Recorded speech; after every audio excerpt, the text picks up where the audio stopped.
வெண்டைக்காய், இதில் வந்து தக்காளி, அதுக்கப்புறம் என்ன இருக்குது, காஞ்ச மிளகாய், அதுக்கப்புறம் கடுகுலாம் இருக்குது, பச்சை மிளகாலாம் இருக்குது. இது அரிசி போட்டாச்சு, வெண்டைக்காய் வேகுது. இதுலேயே சால்ட் போட்டு அரைக்கணும். தேங்காவும் அரைச்சி வச்சுக்காச்சு. கடுகு போட்டு ஆனியன் மட்டும் வதங்கி போச்சு.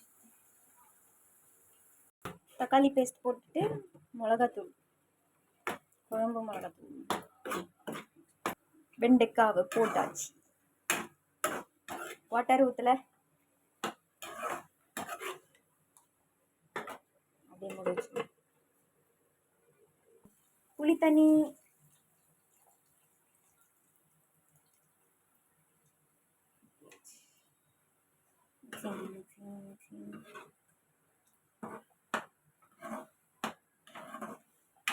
இன்னும் கொஞ்சம் தண்ணி நிறைய ஊற்றி நைட்டு தோசைக்கு வர அளவுக்கு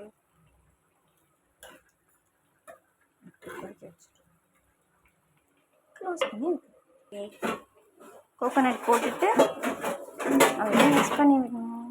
சூப்பர் டூப்பர் காரக்குழம்பு ஆஃப் செஞ்சாச்சு. ரெடி, பூவாவும் ரெடி.